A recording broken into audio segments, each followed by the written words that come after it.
네, 오늘 베드로전서 3장 8절 말씀, 베드로 사도가 하신 말씀입니다.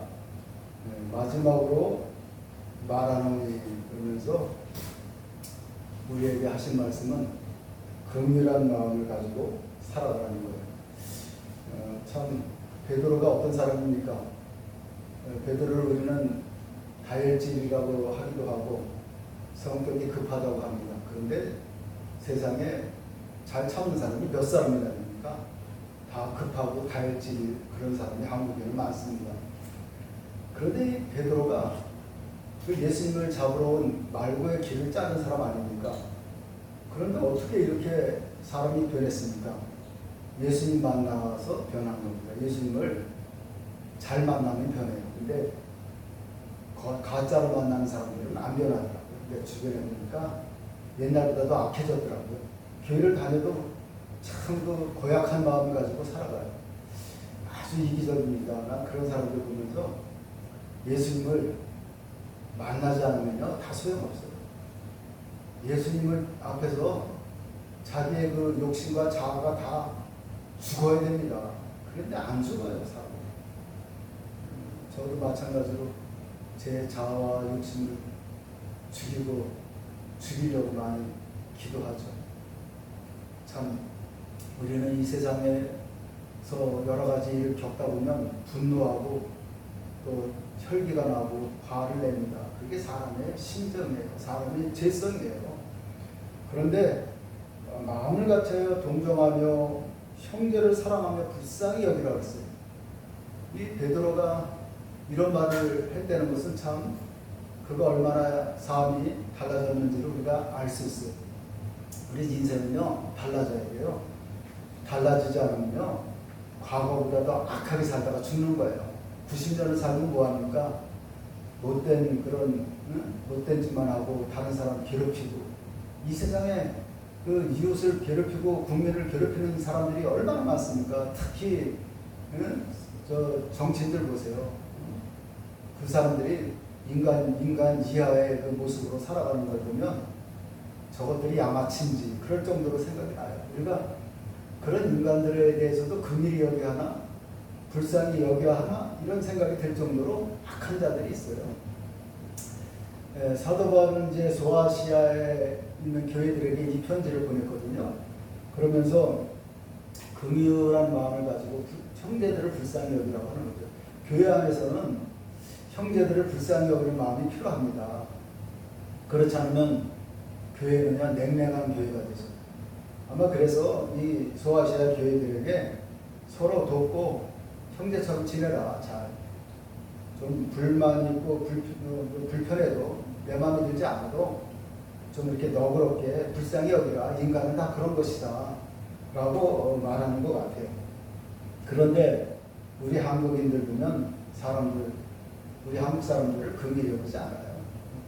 사실 긍휼히 여기는 마음은 뭐냐면 불쌍히 여긴다는 뜻이에요. 불쌍히 여긴다. 좀 도움을 주고 싶다. 이런 그 단어 뜻이거든요. 그런데 성도들도 역시 다른 사람들을 긍휼히 여기지 않습니다. 이 긍휼히 여기는 마음은 예수님의 마음이거든요. 그리고 하나님의 마음이에요. 그런데 교회를 개척하고 나서 교회 이제 개척한다는 거, 설립한다는 것을 옛날부터 알던 그 성도들에게 알렸어요. 그랬더니 성도들의 태도가 두 가지더라고요. 진짜 오겠다고 해서 참석하는 사람이 있고 말로만 온다고 하는 사람이 있어요. 내가 그동안 한 20년, 30년 동안 알고 지내던 사람 중에 그렇게 사람들이 자기의 그 이익 앞에서는요 그렇게 쉽게 변하는 거예요. 바뀝니다, 사람은. 근데 그런 사람들조차 긍휼히 여기는 마음을 가져야 된다는 거죠. 그래, 그럴 수도 있겠다. 뭐 자기한테 중요한 일이 아니니까. 그래도 뭐 안 왔다고 해서 저는 섭섭하지 않아요. 다만 말로만 그러는 것에 대해서 야 이것이 오늘날 한국 성도들의 모습이구나.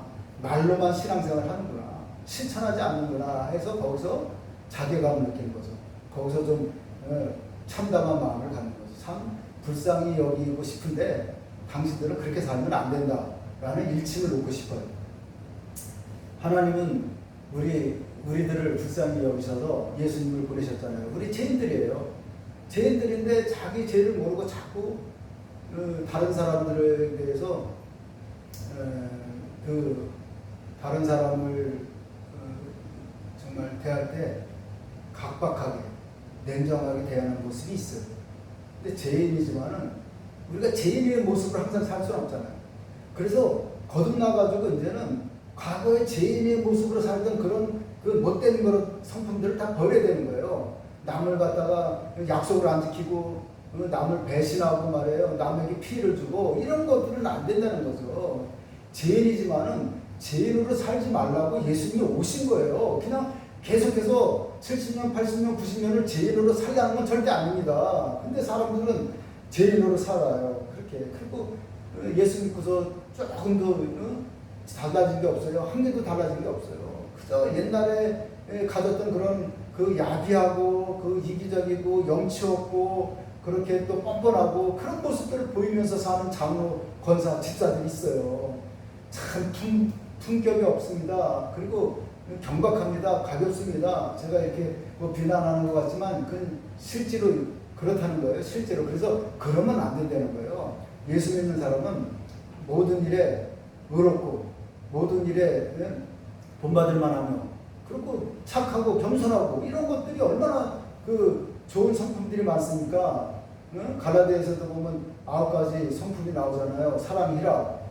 그런 성품들을 가지고 온유, 겸손 이런 걸 가지고 살려는 거예요. 왜 그렇게 살지 않고서 계속해서 세상에 악한 냄새를 풍기고 악취를 풍기고 삽니까? 예수 믿는 사람이 예수의 향기를 품고 살아야 되는 거죠. 예수의 향기를 사람들에게 맡게 해주고 예수의 향기를 갖다가 퍼뜨려야 되는 거죠. 그런데 예수의 향기를 퍼뜨리지 않고 자기의 그 욕심만 채우려고 하는 그런 아주 정말 꼴보기 어려운 꼴상한 사람들이 있어요. 예수님은요 긍휼히 여기는 마음을 가지고 전도를 하셨어요. 긍휼히 여기는 마음. 우리가 지금 이 시대는 전도가 멈춘 시대인데 사람들을 긍휼히 여기지 않기 때문에 전도 안 하는 거예요. 어떤 사람이 영원히 지옥 간다, 뭐 지옥 가는 걸 두려워하지 않지만 사람들이 그 사람이 저 사람 내 옆집에 사는 사람, 내 형제, 내 사촌, 내 고등학교 동창, 정말 저 친구가 저 사람이 지옥 가면 안 되는데 아니면 천국에서 같이 살아야 되는데 그런 불쌍한 마음이 들면요 전도하게 돼 있어요. 물론 전도한다고 다 교회로 오는 건 아니지만 그래도 끝까지 전도해야죠. 어떤 선교사는 10년 동안 뭐 사역을 했는데 한 사람도 성도가 돌아오면서 전도가 안 됐다고 하는 경우가 있더라고요. 10년 동안 사역을 했는데 한 사람도 그 전도를 못했다는 그런 선교사의 얘기도 있었어요. 근데 우리도 이제 설립해놓고 전도를 하려고 하는데 전도가 쉽지는 않아요. 그래서 어려운 사람들 물질적으로 도와주고 그러는데 물질에 또 뭐 넉넉하지 않으니까 그걸 또 쪼개서 도와주고 그러는데 여기 이제 탈북민이 한번 이제 교회 왔는데 그래서 이제 교회를 뭐 몇 번 왔길래 이제 계속 나올 것 같아서 이제 도움을 주면서도 그걸 부담을 주려고 뭐 도움 준 건 아닌데 한번 좀 상담을 하면서 이렇게 다른 일이 없으면 매주 교회 나왔으면 좋겠다. 그랬더니 그 말을 듣고서 뭐 부담을 줬다 그러고 딱 이런 소리 저런 소리 하는 거더라고. 내가 병원 치료비도 수술비도 뭐 절반을 대준다 그러는데 그래서 제가 좀 이거는 아닌 것 같아서 그렇게 억지로 나오지 말라고 나오실 필요 없다고 내가 그랬어요.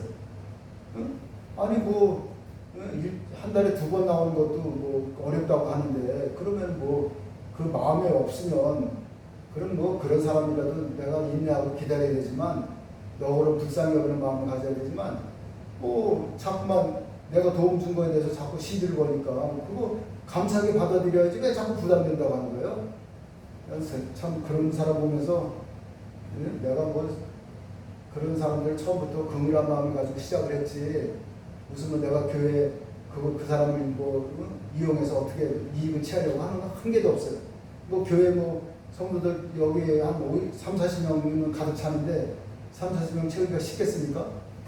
뭐 시작한 지 지금 꽤 됐지만은 그렇게 뭐 조급한 마음을 안 가지려고 합니다.